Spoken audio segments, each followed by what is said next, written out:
Instantes com Deus. Minutos de fé e esperança na palavra do reverendo Reginaldo Borges. A pregação desta noite tem concluído Família de Deus edificada na pedra de esquina. E o texto está lá em Efésios capítulo 2, versos 19 a 21, que diz o seguinte: assim já não sois estrangeiros e peregrinos, mas cidadãos dos santos, e sois da família de Deus, edificados sobre o fundamento dos apóstolos e profetas, sendo ele mesmo Cristo Jesus, a pedra angular, no qual todo edifício bem ajustado cresce para santuário dedicado ao Senhor. Que Deus aplique em nossos corações a porção da sua palavra lida nesse instante. Quero iniciar dizendo que nesse segundo trimestre a proposta de ministração que foi escolhida pelo Conselho para a igreja neste ano do centenário é ministrando a palavra do Senhor para a edificação da família. Então, nesse trimestre todo, nós devemos trabalhar nas nossas mensagens, nas nossas reflexões, em tudo que a gente for trabalhar, devemos utilizar esse subtema que foi escolhido para as comemorações do centenário, ministrando a palavra de Deus, do Senhor, para a edificação da família. Vamos prestar atenção a esse tema e vamos vivenciá-lo, porque só assim a gente pode traduzir o nosso desejo, o nosso espírito de celebração nesse centenário, tá bom? Então vamos sempre falar nessa questão da edificação da família. E dentro dessa proposta eu quero refletir hoje com vocês sobre família de Deus edificada na pedra de esquina. Queridos, muitas famílias são edificadas pela palavra do Senhor. Muitas são edificadas, não resta dúvida disso. E elas são edificadas através das mensagens, dos hinos, dos relacionamentos saudáveis com o corpo de Cristo. E como igreja, essa é a nossa missão que o Senhor nos deu. Nós fomos chamados para edificarmos as famílias, porque no Senhor nós somos canais de bênção. Veja bem, nós somos canais de bênção, não somos vasos de bênção.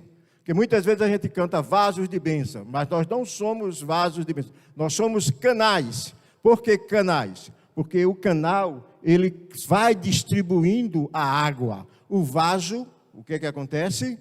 Ele retém, não é? O Rio Jordão nasce nas montanhas do Hermon e vai descendo em todo o vale até o Mar Morto. E o que acontece com ele? Desde a montanha do Hermon até o Mar Morto, o Rio Jordão, ele é vivo, ele tem vida. Nós passamos lá fazendas e mais fazendas de agricultura ao lado do Jordão. E as cidades também construídas, às vezes também ao lado do Jordão. Mas sabe o que acontece com ele? Quando ele chega no Mar Morto, ele para. Ele agora não distribui água mais para ninguém.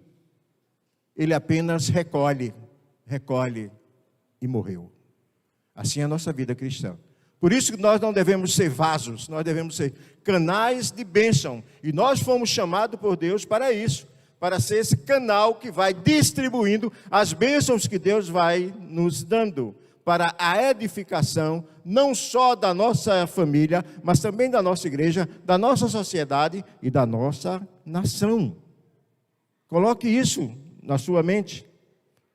Você não é crente só para você. Certo? Você é crente para os outros, né?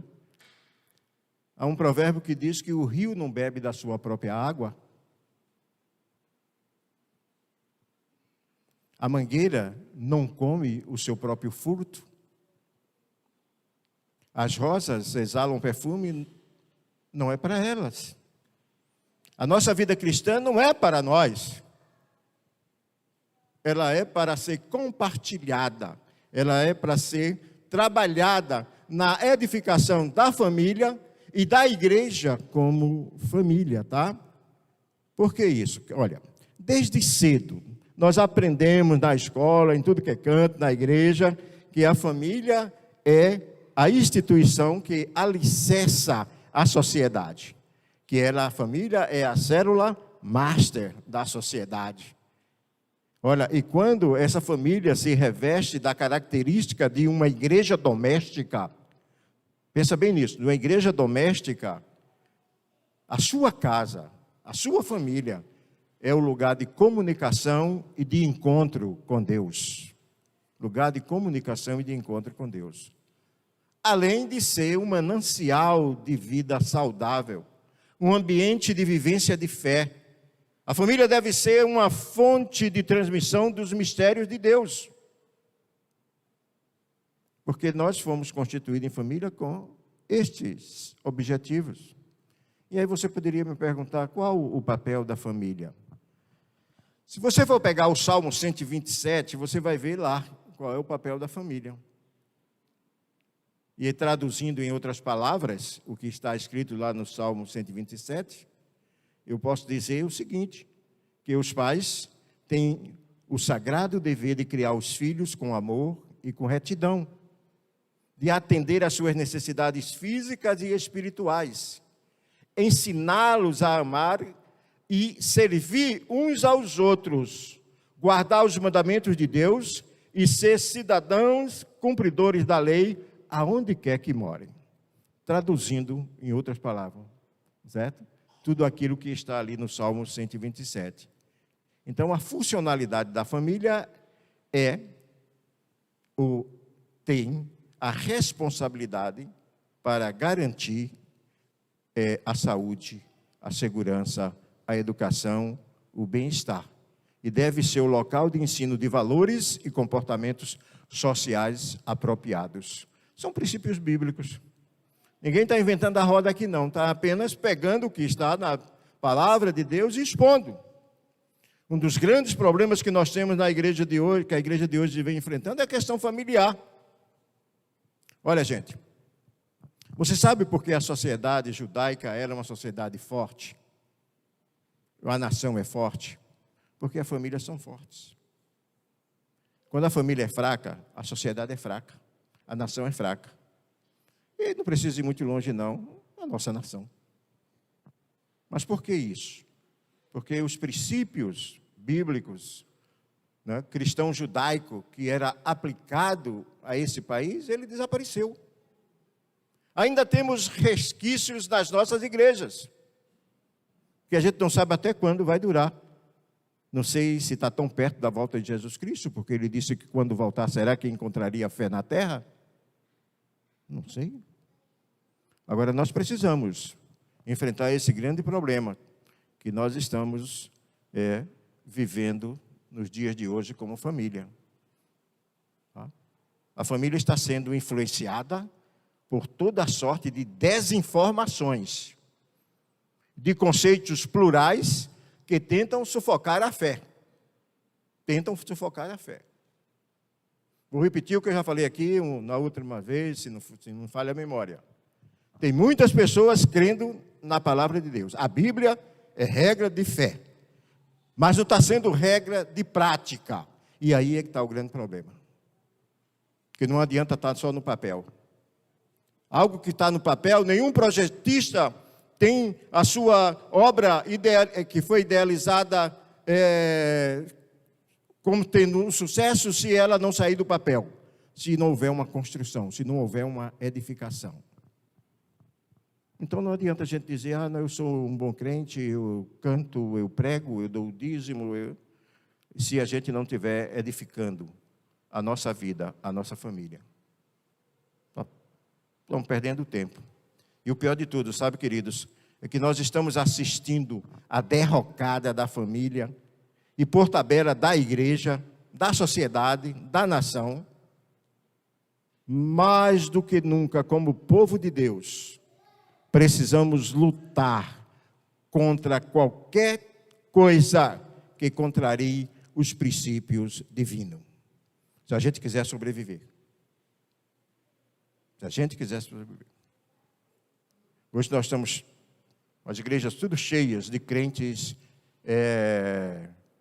corretamente políticos, certo? Tudo em cima do muro. E não é por aí, tá? Porque se assim não procedermos, nós vamos afundar no lamaçal do comportamento absurdo que nós estamos vendo nos dias de hoje. Eu não sei se eu posso dizer para vocês que estamos vivendo um período que antecede a destruição da família. Tá, gente? Olha, vocês sabem que além da minha formação eclesiástica, eu tenho formação acadêmica.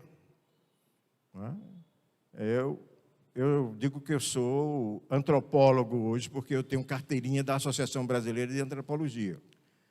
Mas a minha área de estudo é sociologia, eu sou professor de sociologia, antropologia e ciências políticas.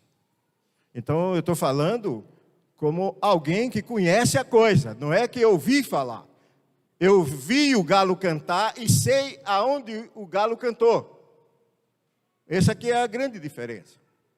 Então, eu posso até dizer que talvez nós estamos vivendo um período que antecede a destruição da família. Que antecede a destruição da família. E inertes, como que congelados, assistimos tudo de camarote e nada fazemos para reverter a situação diante de nós. Esse é o grande desafio que a igreja está enfrentando no dia de hoje. É outra coisa, é a igreja tal que está fazendo isso, é aquela igreja que está com heresia, é aquela igreja que não sei o que, não. O anticristo sai de dentro da igreja, não vem de fora não. Ele sai de dentro da igreja. Pode ler o Apocalipse direitinho. Hoje nós estamos vendo aí a valorização do errado. Está em moda a valorização do errado. Inclusive no seio das nossas famílias. A valorização do errado. Há crentes que aplaudem uma invasão de terra, mesmo que isso custe a vida dos atores e dos atores coadjuvantes, mas não é capaz de aplaudir uma obra de assistência social que recupera pessoas. Estamos assim, vivendo nesse mundo. Queridos, mas como crente em Jesus Cristo, temos a cada dia de buscarmos a santificação, pois só dessa forma edificaremos as nossas vidas.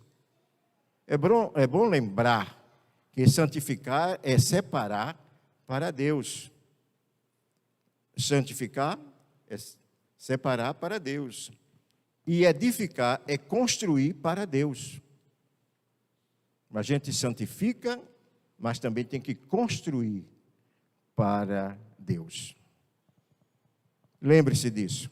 Somos membros da família de Deus, edificados sobre pedra de esquina, e essa pedra de esquina é Jesus Cristo. Então, nós que somos família de Deus, né, é nesse seio da família que nós devemos encontrar unidade mais íntima. A unidade mais íntima, ela deve estar dentro das nossas casas. Porque é lá onde nós devemos compartilhar os privilégios e as bênçãos que Deus nos dá. No passado, a família era entendida como a participação sanguínea, por natureza, isto é, aqueles que participam da mesma natureza. Mas hoje, parece que o conceito mudou, não é? O conceito não só inclui os domésticos, né? Eu até acho interessante porque tem pessoas que já incluíram o cachorro como família, aí botou até o sobrenome do cachorro, o sobrenome da família, né? Entendendo? Então perdeu-se totalmente a coisa. Cachorro é animal de estimação, não é família. Um dia minha neta chegou com uma cachorrinha, né, da minha filha, e aí, vovô, epa, eu não sou cachorro não, certo? Eu não sou cachorro não, certo? Não sou cachorro não, certo? Há uma família, na família de Deus, e é interessante, tá? Que a gente deve o quê? Entender que essa participação, essa família, na sua unidade íntima, certo? Nela não há senhor nem servo, pois todos são filhos de Deus. E Jesus Cristo é o irmão mais velho e quem nos torna mais do que vencedores. Queridos, na família de Deus o amor é o princípio normativo. Sem ele não há edificação. A Bíblia diz que quando o mundo está dividido, não vai para frente. O reino dividido não subsiste. A igreja dividida não subsiste. A família dividida não subsiste. É um agrupamento, não é mais lá. O que nós estamos vendo é isso. É que muitas casas, muitas residências deixaram de ser lá. Família do ponto de vista sociológico, né? Às vezes eu dizia para os alunos lá no seminário, né, que, olha, eu estava para ele lá, mostrava uma relação de conceitos familiares que existe do ponto de vista da sociologia e da antropologia. Mas nenhuma delas, daqueles conceitos, ultrapassa o conceito bíblico. Nenhuma. Porque no dia que eu aceitar que um conceito qualquer da antropologia, da sociologia e de qualquer outra gia por aí, seja maior do que o conceito bíblico, pode ficar certo. Eu não estou mais praticando a minha fé. Pode ficar certo. Eu não estarei mais continuando. E aí o texto nos leva para o quê? Para a edificação, né? Toda a construção existe um alicerce. E é sobre esse alicerce que se vai edificando a construção. A metáfora do processo espiritual como uma edificação é muito comum na Bíblia. Por quê? Porque a edificação é um processo gradual. Né? É gradual. Vai começando lá de baixo, agitando o terreno. Quem constrói sabe muito bem disso. Né? E esse processo gradual, ele vai se aprimorando, até que aparece uma bela obra. Uma torre de 40 andares, ou não sei o que lá, outra coisa. A vida cristã, na família de Deus, também é assim. Tem que ter o alicerce, a base, e ir construindo a edificação para surgir essa família. A vida cristã da família de Deus passa por isso, e Paulo vai reforçar isso, quando ele escreveu que devemos seguirmos as coisas em paz e as da edificação de uns para com os outros, quando ele escreve isso lá em Romanos. E aos Coríntios ele vai dizer que todas as coisas são lícitas, mas nem todas convêm. Todas são lícitas, mas nem todas edificam. Edificam, lá em 1 Coríntios. Portanto, a edificação espiritual é um processo de infusão. O que é infusão aqui? A infusão da natureza espiritual com a natureza humana, como Pedro salientou isso na sua segunda carta, pelas quais nos têm sido doado as suas preciosas e grandes promessas, para que por elas vos torneis coparticipante da natureza divina, livrando-vos da corrupção das paixões que há no mundo. É por isso que a gente encontra muitas analogias na Bíblia sobre edificação, para edificar, para mostrar, né? Exemplificar o desenvolvimento espiritual construído sobre o alicerce já lançado. Na concepção do apóstolo, esse alicerce é a fé santíssima em Cristo, que é a pedra de esquina. Fé, eu botei aqui o superlativo mesmo, santíssima em Cristo, que é a pedra de esquina. A edificação na fé é realizada através de meios espirituais como meditar, orar.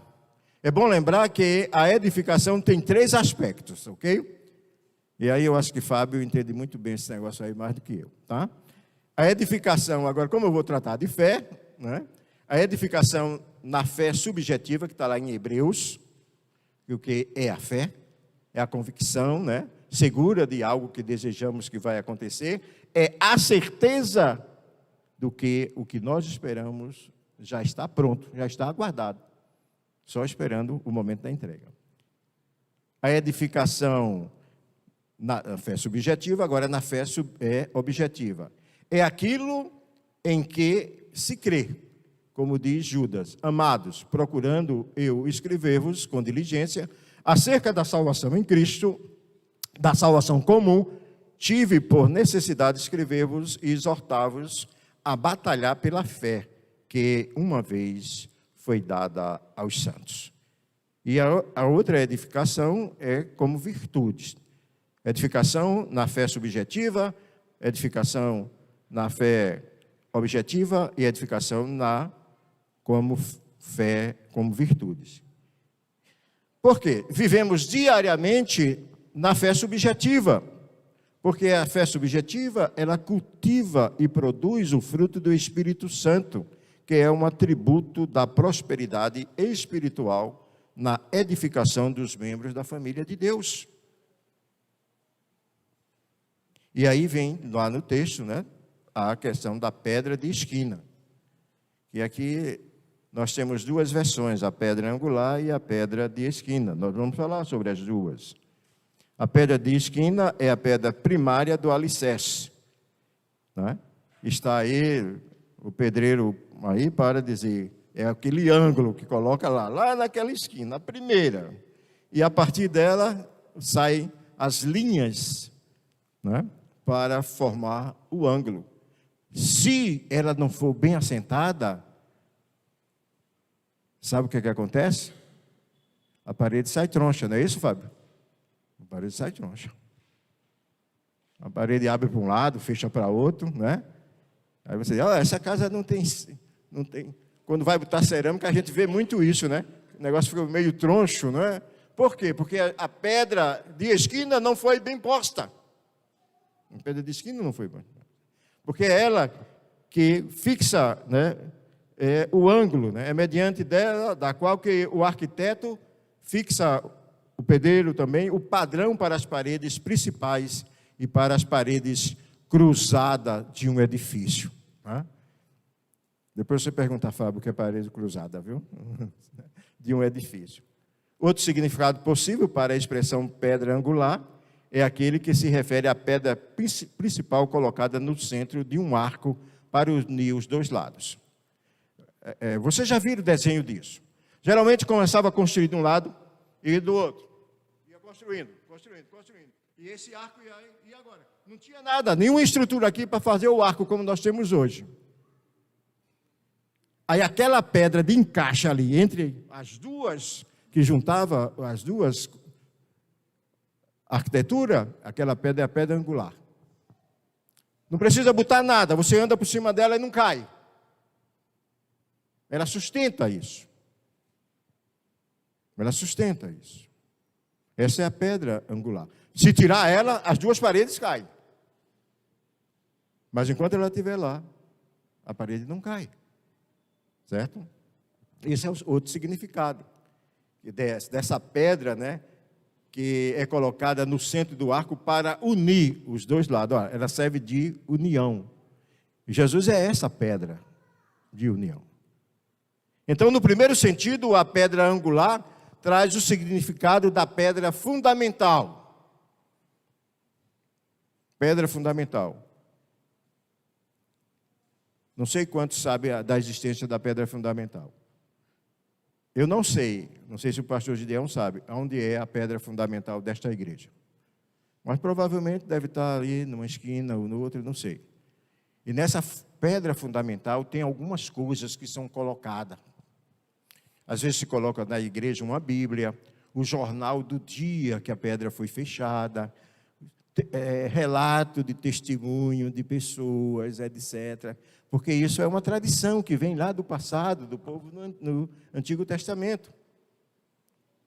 Certo? Agora, o significado dessa pedra fundamental, no primeiro, né? Enquanto no segundo sentido diz respeito à pedra que estabiliza e que une com uma só estrutura os dois lados de um arco, formando a própria base.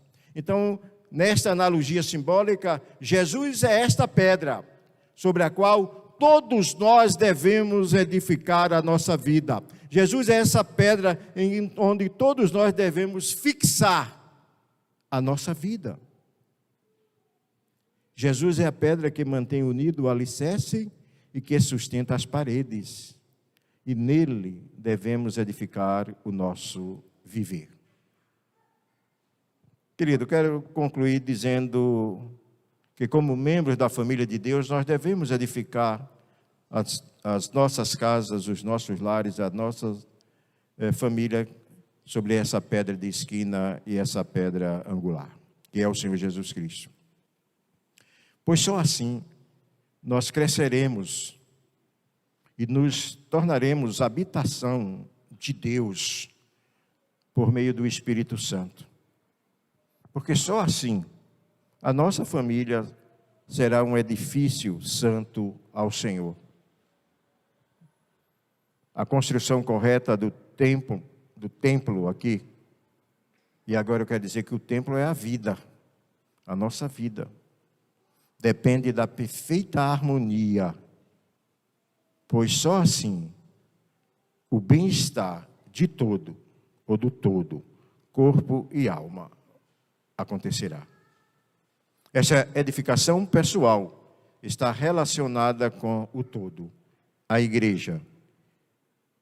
E suas finalidades são prepararmos para um encontro com Deus, tornarmos a habitação de Deus, como diz Pedro lá na primeira carta, no capítulo 2. Mas vós, sois gerações eleita, o sacerdócio real, a nação santa, o povo adquirido, para que anuncieis as virtudes daquele que vos chamou das trevas para a maravilhosa luz. Portanto, nesse espírito, edifique a sua família, pois só assim teremos uma igreja melhor, uma igreja mais santa. E tendo essa igreja melhor e essa igreja mais santa, nós vamos ter uma sociedade melhor, uma nação melhor. Que Deus, pois, nos abençoe.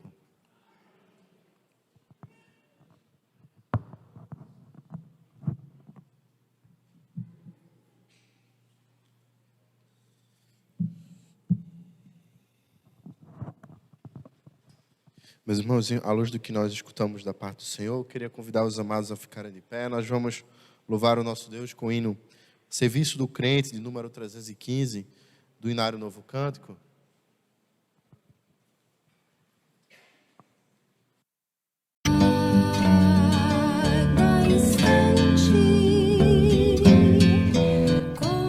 Instantes com Deus. Minutos de fé e esperança na palavra do Reverendo Reginaldo Borges.